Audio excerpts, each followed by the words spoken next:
سرکار دو عالم صلی اللہ علیہ وسلم ایک بار کسی راستے سے گزر رہے تھے.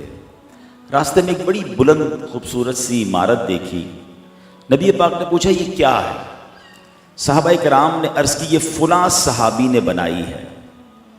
نبی پاک علیہ السلام جب یہ سنا تو آپ کو یہ بات ناگوار گزری، مگر آپ نے اس کا کوئی اظہار نہیں فرمایا.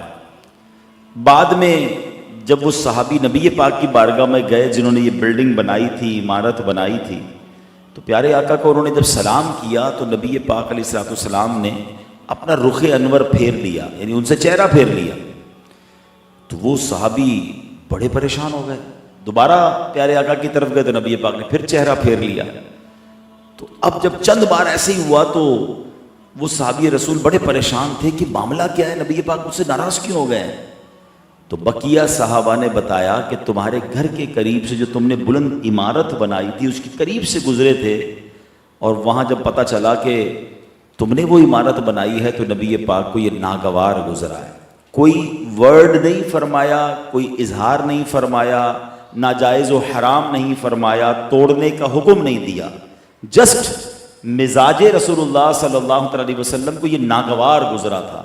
صحابی رسول کے لیے اتنا بڑا مسئلہ تھا کہ یہ گئے اور جا کر اس پوری عمارت کو گرا دیا، ڈیمولش کیا، گراؤنڈ کر دیا. اللہ اکبر. اب کچھ دنوں بعد نبی پاک پھر وہاں سے گزرے تو فرمایا وہ عمارت کہاں گئی؟ تو سرکار دو عالم علیہ السلام سے ایک صحابی نے عرض کیا کہ حضور آپ کی جو ہے وہ ناراضی کے خوف سے، آپ کی ناگواری کا جو وجہ تھی اس کی وجہ سے عمارت ہی میں نے گرا دی. اس پر نبی پاک علیہ السلام نے فرمایا سن لو، بے شک ہر عمارت اس کے مالک کے لیے وبال ہے، البتہ جو ضرورتاً بنائی گئی ہو. اب یہاں مفتی احمد یار خان نعیمی رحمۃ اللہ تعالی علیہ اس حدیث کے تحت لکھتے ہیں کہ اس حدیث پاک سے لفظ وبال سے مراد اگر گناہ ہے تو مطلب یہ ہے کہ ہر عمارت جو بلا ضرورت، جو صرف فخر و تکبر کے لیے بنائی جائے، یہ عمل ناجائز ہے. فخر و تکبر کا ہر کام حرام ہے. اور اگر یہاں لفظ وبال سے مراد آخرت کا بوجھ ہے تو ہر وہ عمارت اس میں داخل ہے جو بلا ضرورت بنائی جائے. تو اب پتہ یہ چلا اس حدیث سے دو باتیں سیکھنی ہیں کہ دکھاوے کے لیے، فخر و تکبر کے لیے، چاہے وہ عمارت ہو، چاہے وہ لباس ہو، چاہے وہ سواری ہو، کوئی بھی چیز ایسی ہو جس پہ لوگوں پر بڑائی جتانے کے لیے بندہ کرتا ہے تو یہ بنانے والے کے لیے اور ان چیزوں کے مالک کے لیے وبال بن جاتا ہے، بوجھ بن جاتا ہے جس کا جواب دینا مشکل ہو جائے. اور نبی پاک اس کو پسند نہیں فرماتے. ضرورتاً بنائے تو اور بات ہے، اس میں اچھی نیتیں شامل ہونی چاہیے. آج کل گھر بنانے کے اندر بھی یہ پرابلم ہے کہ گھر اگر اس سوچ کے ساتھ بنایا جا رہا ہے کہ پوری سوسائٹی کا سب سے اچھا گھر بناؤں گا، فلاں رشتہ دار نے بنایا میں بنا کر دکھاؤں گا کہ اس سے اچھا گھر میرا ہے، میرے گھر میں لوگ داخل ہوں تو میری شان و شوکت کا پتہ چلے. تو گھر تو تھا مگر نیت کیا ہو گئی؟ فخر کی، تکبر کی، دکھلاوے کی. تو یہ پھر گھر ہو یا عمارت ہو یا آفس ہو یا سواری ہو، اب اس کو آپ سوچتے چلے جائیں، جو چیز دکھاوے تکبر کے لیے تو سب یہ وبال بن جائے گا.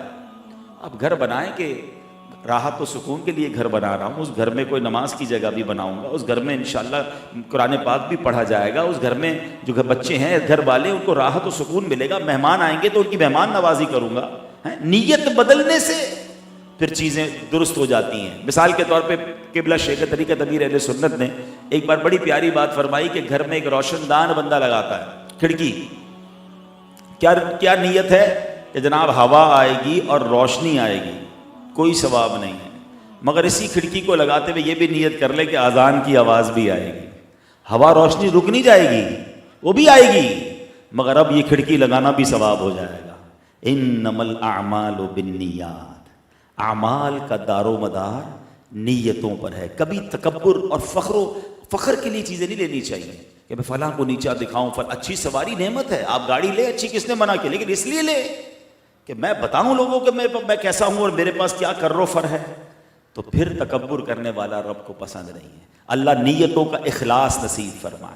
یہاں ایک اور بات بھی سیکھنے کو مل رہی جو میرا آج بیان کا موضوع ہے کہ اس حدیث میں پیارے آقا نے منع نہیں کیا تھا، انہیں گرانے کا نہیں فرمایا، مگر پتا چلا کہ سرکار علیہ الصلوۃ والسلام کو ناگوار گزری، اپنی کروڑوں، اس زمانے کے کروڑوں روپے ہوں گے جو بھی قیمت تھی، اس کو زیرو کر دیا۔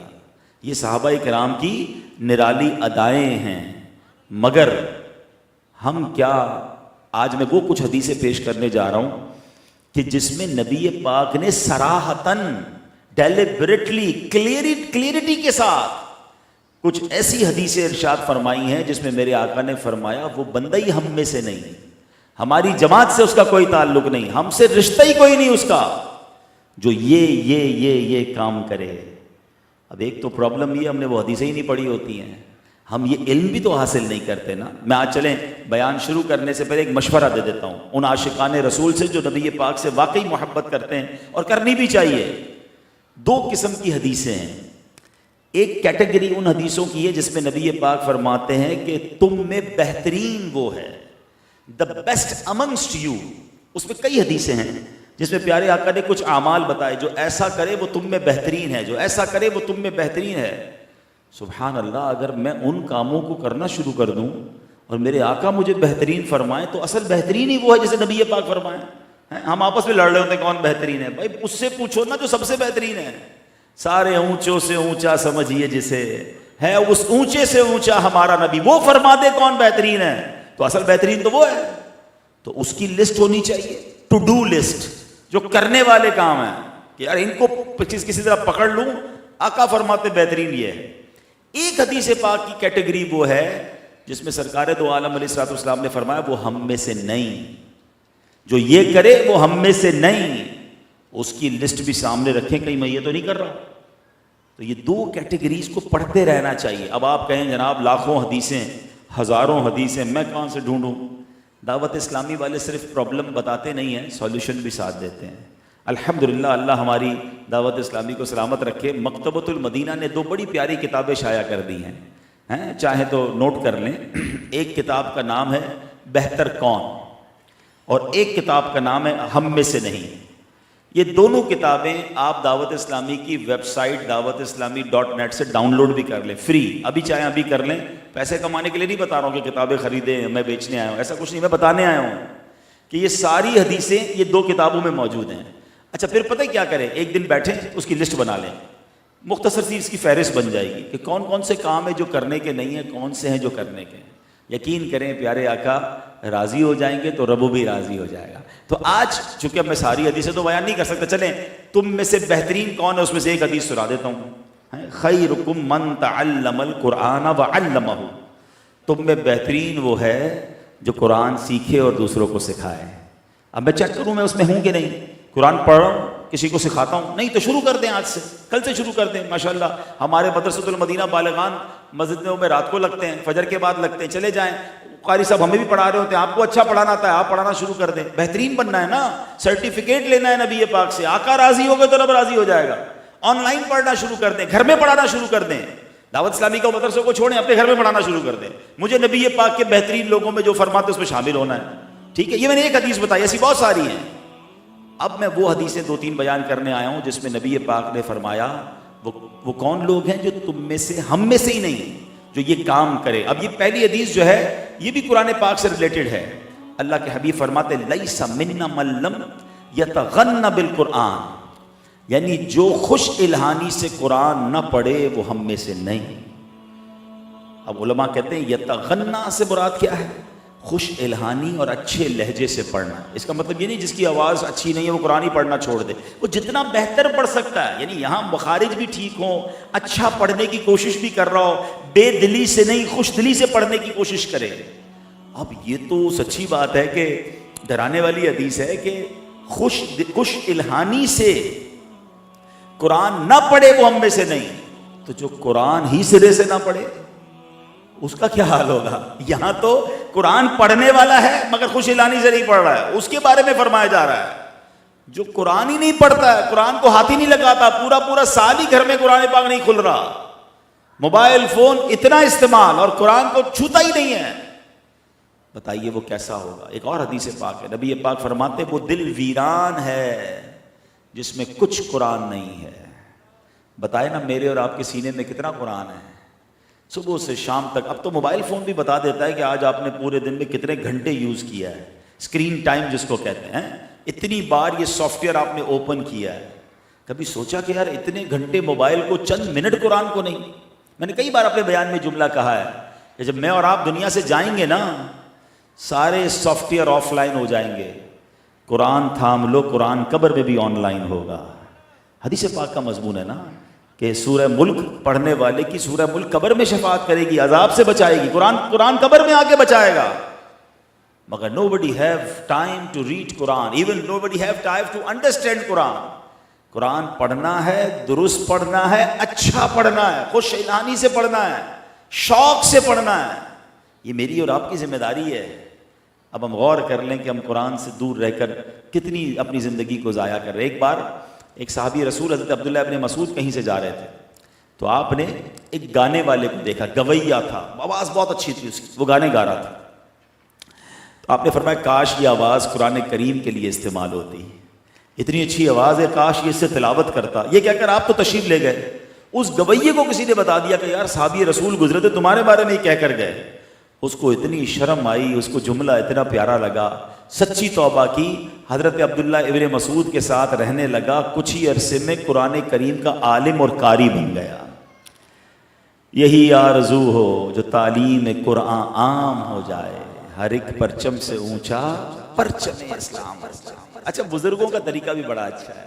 ہمارے یہاں بعض اوقات نا لڑنا جھگڑنا بد دعائیں دینا یہ بہت زیادہ. انہوں نے کیا کیا, بد دعا نہیں دی, دعا دی. آواز اچھی ہے, کاش قرآن پڑھنے لگ جائے. ایک اور بزرگ کے بارے میں آتا ہے, وہ کئی کشتی میں جا رہے تھے, تو برابر سے ایک کشتی گزری جس میں لوگ ناچ گانے شراب الٹے سیدھے کام کر رہے تھے. تو لوگوں نے کہا حضرت دعا کریں یہ غرق ہو جائے, یہ کشتی والے غرق ہو جائیں. بزرگ نے فرمایا اللہ ان کو اس سے زیادہ خوشیاں عطا فرمائے. تو سارے لوگ حیران ہو گئے کہ یہ کیسی دعا کی ہے, یہ ناچ گانے کر رہے ہیں, شرابیں پی رہے ہیں, ہمیں تنگ کر رہے ہیں, اور آپ کہہ رہے ہیں اللہ اور خوشیاں نصیب فرمائے. تھوڑی دیر ہوئی تو جب یہ کشتی دونوں کنارے پہ لگی نا, وہ سارے لوگ آئے اور اس اللہ کے ولی کے ہاتھ پہ توبہ کی, اپنے گناہوں سے معافی مانگ لی. تو لوگوں نے کہا حضرت یہ کیا ہوا؟ کہ توبہ دعا قبول ہو گئی نا. کیسے قبول ہوئی؟ کہ اصلی خوشی کیا ہے؟ جنت کی خوشی ہے نا. میں نے دعا کی تھی اللہ اور اچھی خوشیاں دے, تو جنت کی خوشی تو جب ملے گی جب یہ توبہ کریں گے. تو یہ کیوں دعا کرنی برباد ہو جائیں؟ اللہ ان کو سے ہدایت دے دے. اللہ دیکھیں ہر چیز کے دو پہلو ہوتے ہیں. ہر معاملے میں نیگیٹیوٹی, لڑائی جھگڑا, فائٹ, اسلام اس بات کی بات نہیں ہمیں درس دیتا. ہم پیار سے بھی اپنی بات سمجھا سکتے ہیں, دعا کر کے سمجھا سکتے ہیں, دلیل سے سمجھا سکتے ہیں. لڑائی جھگڑا مناسب نہیں ہوا کرتا ہر معاملے میں. تو بہرحال تو یہاں کیا سیکھنے کو ملا کہ اچھی آواز ہے تو تلاوت قرآن کریں, خوش الہانی سے پڑھیں, اپنے بچوں کو سکھائیں. اچھا یہاں میں نے یہ دیکھا ہے کہ کئی ماں باپ اپنے بچوں کو حافظ بناتے ہیں, قرآن سکھاتے ہیں, اچھی بات ہے. میں بھی جاتا تقریباً روزی کہیں نہ کہیں جا رہے ہو تو کہتے ہیں ہمارے بچے نے اتنے پارے حفظ کر لیے, بچہ آپ کے مدرسے میں پڑھ رہا ہے. کبھی حفظ تکمیل کی محفل ہوتی ہے, مگر اس کے والد سے پوچھے بھائی آپ کو قرآن پڑھنا آتا ہے نہیں آتا؟ یعنی لوگ اپنے بچے کو قرآن سکھا کر سمجھتے ہیں میری ذمہ داری پوری ہو گئی ہے, میرا بچہ آپ کے مدرسے میں پڑھ رہا ہے. آپ پڑھ رہے ہیں, قرآن سب نے پڑھنا ہے. بچہ پڑھ لے تو والد تھوڑی فارغ ہو جائے گا. آپ کا بچہ آپ کے بدلے کی نمازیں بھی نہیں پڑھ سکتا, نماز بھی آپ کو خود پڑھنی ہے. تو اگر بچہ نیک بن بھی رہا ہے تو والد کو بھی نیک بننا ہے, ماں کو بھی نیک بننا ہے, بھائی بہنوں کو بھی نیک بننا ہے. یہ یاد رکھیے گا. بہرحال ایک حدیث آپ نے سنی, ایک اور حدیث سنیے. آقا فرماتے فمن رغب عن سنتی فلیس منی, جس نے میری سنت سے بے رغبتی کی وہ مجھ سے نہیں. یعنی سنت سے جو منہ موڑ لے, سنت میں انوالو ہونا پسند نہیں کرتا, وہ آقا کے ساتھ نہیں ہے. علماء کرام اس حدیث کی شرح میں فرماتے ہیں مطلب یہ کہ جو بندہ کسی سنت کو برا جانے وہ اسلام ہی سے خارج ہے, اور جو بلا عذر سنت چھوڑنے کا عادی ہو وہ پیارے آقا علیہ الصلوۃ والسلام کے پسندیدہ اور پرہیزگار لوگوں میں سے نہیں. اب یہاں ایک عجب فینومنا شروع ہو گیا, جب باتیں ہونا شروع ہو گئی ہیں. لوگ کہتے ہیں سنت ہی ہے نا, چلو کوئی بات نہیں. یعنی سنت جیسے ہی دماغ میں لفظ آتا ہے لوگ کہتے ہیں یہ چھوڑ دینی چاہیے, یہ فرض نہیں ہے تو کوئی بات نہیں, سنت ہے چلو رہنے دو کوئی بات, سنت ہی ہے نا. اتنا گرانٹڈ لے لیا ہے سنت کو, اتنا نارملائز کر دیا ہے. حالانکہ سنت کیا ہے؟ سرکار دو عالم علیہ الصلوۃ والسلام فرماتے ہیں جس نے میری سنت سے محبت کی اس نے مجھ سے محبت کی, اور جس نے مجھ سے محبت کی وہ جنت میں میرے ساتھ ہوگا. کانا معی فی الجنہ, ارے سنت تو نبی پاک کے ساتھ جنت میں جانے کا راستہ تھا، اور ہم کہتے ہیں سنت ہی ہے، کوئی بات نہیں یار، نہیں پڑھی تو کوئی بات نہیں، عمل نہیں کیا تو کوئی بات نہیں۔ ایک طرف فرما رہے جو سنت سے منہ موڑے وہ مجھ سے نہیں، اور ایک طرف فرما رہے سنت پر عمل کرنے والا میرے ساتھ جنت میں ہوگا، تو پھر کتنی اہمیت ہوئی سنت کی۔ لیکن آج بہت برا حال ہے، سنتوں سے بہت دوری ہے، ہمارے گفتار میں، ہمارے کردار میں، ہمارے لباس میں، ہمارے انداز میں، ہمارے کاروبار میں، ہمارے فیملی میں۔ چیک تو کرو کتنی سنتیں ہیں، اور کچھ سنتیں تو ایسی ہیں جس پہ ٹائم بھی نہیں لگتا، کوئی ایکسٹرا کام نہیں کرنا پڑتا، لیکن بندہ کرتا چلا جائے۔ اگر ذہن بنا ہوا ہو، اب پانی پڑا ہوا ہے، سیدھے ہاتھ سے پیوں یا الٹے ہاتھ سے پیوں ایک ہی وقت لگے گا، کھڑے ہو کے پیوں یا بیٹھ کے پیوں ایک ہی ٹائم لگے گا، ایک سانس میں پیوں یا 3 سانس میں پیوں اتنا ہی ٹائم لگے گا۔ لیکن اگر ذہن بن جائے کہ مجھے پانی بھی پینا ہے تو نبی پاک کے طریقے پر پینا ہے، تو پیاس بھی بجھے گی اور سنت کا ثواب بھی ملے گا۔ لباس پہنتا ہوں الحمدللہ، سنت کے مطابق لباس پہنے، بہت خوبصورت لگتے ہیں آپ، کون منع کرتا ہے؟ بس لیکن یار نہیں، فلاں آج کل تو فیشن چلا ہوا ہے نا، اب جو کسی کالے میلے گورے پیلے نے پہن لیا، اب ہمارے نوجوانوں کو وہی پہننا ہے۔ پہلے ہم سمجھتے تھے یار کسی کے کپڑے میں سوراخ ہو گیا تو عیب ہو گیا، اب سنا ہے پینٹیں خود ہی پھاڑ پھاڑ کے پہن رہے ہیں، اتنے سوراخ ہیں کہ سمجھ ہی نہیں آ رہے۔ بندہ کہے یہ کیا پہنا ہے، کہہ رہے نہیں وہ فلاں انگریز نے پہنا تھا، اب سارے وہی پہن رہے ہیں۔ پہلے ایک جگہ پھٹی ہوئی تو پتہ نہیں کتنی جگہ پتارے پھاڑ پھاڑ کے پہن رہے ہیں۔ کیا ہو گیا ہم مسلمانوں کو، یہ کس کے پیچھے چل رہے ہیں ہم لوگ کہ نہیں یار فلاں نے ایسے ہیئر اسٹائل بنایا تو اب میں نے ایسے بنانے، فلاں نے وہ والے چشمے پہنے میں نے وہی پہننے، گھڑی اس نے۔ اب قوم ہماری کس طرف چل پڑی ہے؟ یاد رکھیے میں نے اور آپ نے نبی علیہ الصلوۃ والسلام کا کلمہ پڑھا ہے، اور یاد رکھیے جو جس سے دنیا میں محبت کرتا ہے قیامت کے دن اس کے ساتھ اٹھایا جائے گا۔ یہ جتنے لوگ آئیڈیلائز کر رہے ہیں، میری بہنیں بھی مجھے سن رہی ہیں پردے میں، ہیں فلاں نے ایسے کپڑے پہن لیے، اب عورتوں کو بھی وہی کپڑے پہننے، فلاں نے وہ زیور پہنے اسی کو فالو کرنا ہے، فلاں بے پردگی کا اسٹائل آ گیا اسی کو اپنانا ہے۔ شادیوں کے اندر جو طوفان بدتمیزی برپا کیا ہوا ہے، خدا کے بندو سوچو تو صحیح ہم کدھر جا رہے ہیں۔ کتنی اچھی یہ شادی کی محفل ہے، یہ بھی تو ایک شادی ہو رہی ہے نا، اللہ رسول کا ذکر ہو رہا ہے، نبی پاک کی نعتیں ہو رہی ہیں، لیکن یہ بھی ایک، میں آپ کو دل جل رہا ہے اس لیے بتا رہا ہوں کہ یہ بھی ایک آج کل فارمیلٹی بن گئی ہے۔ اللہ کرے اس فیملی نے ایسا نہ کیا ہو، ورنہ اب فارمیلٹی کیا بن گئی ہے کہ 5 فنکشن کرنے، ایک نعت خوانی بھی کر لو، باقی 4 میں جو کرنا ہے کرو، پھر تو آپ مذاق کر رہے ہیں نا۔ آپ خود سوچیں، میں تو بزرگوں کی بجائے نوجوانوں سے بات کرتا ہوں بیان میں، کہ میرے نوجوان بھائیوں، میری بہنوں، آپ میں سے جس کی شادی ہونے والی ہے نا، آپ ایک اسٹینڈ لے لیں۔ میں آپ کو بھائیوں والا مشورہ دے رہا ہوں، ایک اسٹینڈ لے لو۔ اسٹینڈ کیا ہونا چاہیے کہ میری شادی میں، بتا دیں ابھی سے گھر والوں کو، کوئی ایسا کام مت کرنا جس میں میرے رب اور میرے آقا ناراض ہو جائے۔ اس کی وجہ بتاؤں، سب ذرا مل کر جواب دو گے تو وجہ بھی سمجھ آ جائے گی۔ خوشیاں دینے والا کون ہے؟ بتائیے، زور سے بتائیے۔ دولت دینے والا کون ہے؟ اولاد دینے والا کون ہے؟ جب آگے کی ساری خوشیاں دینی رب نے ہیں اور میں نے شادی میں ہی اپنے رب کو ناراض کر لیا، تو بقیہ لائف کی خوشیاں کس سے مانگوں گا؟ ہم نے دیکھا، ہمیں یہاں کے لوگوں نے بتایا کہ ایک گلوکار کو 1 کروڑ روپے دیے گئے ہیں، پتہ نہیں کتنی قسم کی نائٹ، پتہ نہیں تو نام بھی مجھے نہیں آتا، ڈھولک نہ، پہلے تو ہماری شادیاں جب ہوئی تھی تب سنتے تھے وہ مایوں اور کیا کہتے ہیں مہندی نائٹ، اب تو پتہ نہیں رنگ پارٹی الگ ہے، تو کوئی ڈیسٹینیشن نائٹ الگ ہے، تو رات کو لڑکے لڑکیاں مل کر ناچتے ہیں وہ نائٹ الگ ہے، 50 قسم کی نائٹس ہیں، اور اتنے سارے فنکشن، اتنے سارے حرام کام کر کے ہم شادی کر رہے ہیں، اور کہتے ہیں بعد میں بچی خوش نہیں ہے سسرال میں جا کر، بچوں کی شادی ہو گئی، اولاد نہیں ہو رہی ہے، مولانا صاحب دعا کریں، بچے میرے خوش نہیں ہیں سسرال میں۔ آپ نے کیا کیا؟ رب کو کتنا ناراض کیا؟ میں آپ کو ایک عجیب سی بات، اللہ کرے سمجھ آ جائے میرے نوجوانوں کو، کیونکہ بزرگوں کو بعض اوقات سمجھ آتی ہے، بچوں کے آگے بے بس ہو جاتے ہیں۔ میں بچوں کو ڈائریکٹ بات کر رہا ہوں، اللہ کرے میرا یہ شارٹ کلپ نکال کر سارے نوجوانوں کو بھیجیے گا کہ میں آپ ڈائریکٹ بچوں سے بات کر رہا ہوں کہ مجھے ایک بات بتائیے، یہ کیسی خوشی ہے کہ میں راضی، میرے دوست راضی، میری فیملی راضی، اور جو خوشی دینے والا مالک ہے وہ ناراض؟ مجھے سچ بتاؤ، دل سے پوچھو، یہ خوشی ہے؟ کیا آگے خوشی نہیں چاہیے؟ خالی شادی کرنی ہے، فنکشن ہی دکھانا ہے لوگوں کو، آگے لائف نہیں گزارنی خوشیوں والی؟ خدا را یہ بے وقوفی چھوڑ دیجئے، اپنی خوشیوں میں دینے والے رب کو کیوں ناراض کر رہے ہیں؟ اچھا یہ صرف ایک معاملہ نہیں ہے، آپ شیطان کی گیم دیکھیں، یہ شیطان نے بہت خطرناک سافٹ ویئر لانچ کیا ہے کہ whenever we try to celebrate anything، صرف شادی نہیں، جب بھی کوئی خوشی ہم مناتے ہیں، بچہ دینے والا رب ہے، اولاد رب دیتا ہے نا، اس کی پیدائش کی خوشی میں پارٹی کی، اللہ کو ناراض کیا، بچہ تھوڑا بڑا ہوا، برتھ ڈے آ گئی، اللہ کو ناراض کیا. اللہ نے نیا گھر دیا، نئے گھر کی دعوت کی، پارٹی کی، اللہ کو ناراض کیا. اللہ نے نیا کاروبار دیا، اپنے کاروبار کا افتتاحی فنکشن رکھا، اوپننگ سیریمنی رکھی، اس میں بھی رب کو ناراض کیا.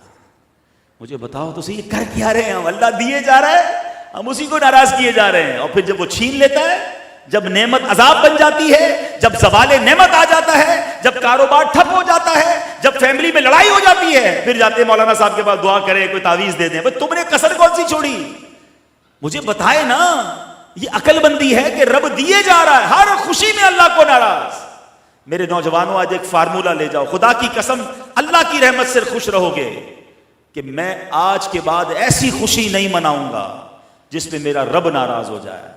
میں ہمیشہ ایسی خوشی مناؤں گا کہ میں بھی راضی، میرے گھر والے بھی راضی، اور نعمت دینے والا میرا رب بھی راضی.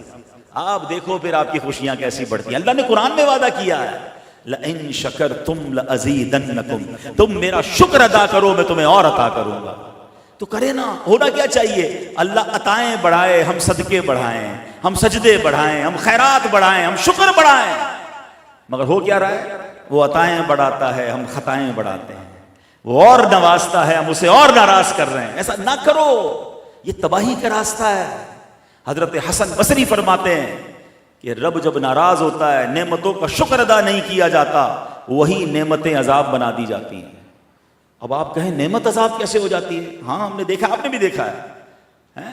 پیسہ عذاب بن جاتا ہے.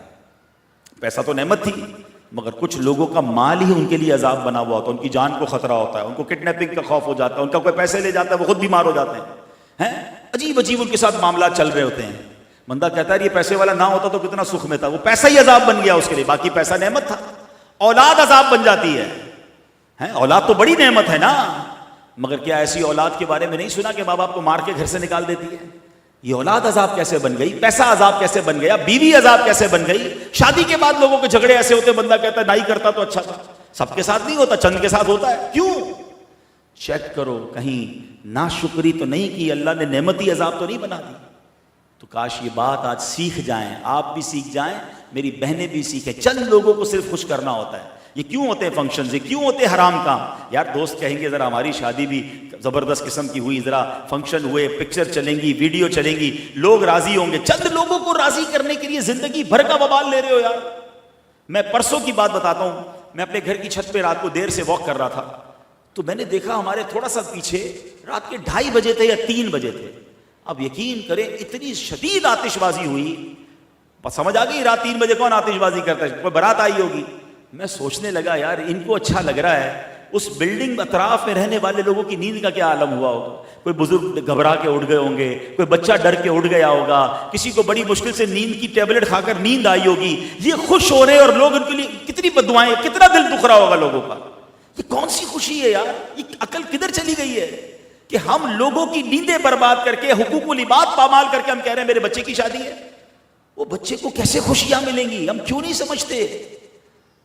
تو بہرحال اللہ کرے آپ کو شاید فیل ہو رہا ہوگا میں زیادہ جذباتی ہو رہا ہوں. میں اپنا سمجھ کے نوجوانوں سے بات کر رہا ہوں کہ خدا را اپنی آخرت برباد نہ کرو، اپنی خوشیاں برباد نہ کرو. اگر تو یہ تمہارا ایمان ہے کہ خوشیاں دینے والا رب ہے، اور یہی ایمان ہونا چاہیے، تو جب جب وہ خوشیاں دے اس کو راضی کرو، اس کو ناراض نہ کرو. اور آپ نے سنا فمن رغب عن سنتی فلیس منی، جس نے میری سنت سے منہ موڑا وہ ہم سے نہیں. تو یہ سنت نہیں ہے شادی کا یہ انداز، سنت نہیں ہے یہ اس طرح آتش بازی کرنا اور ناچ گانے کرنا، یہ تو حرام کام ہے.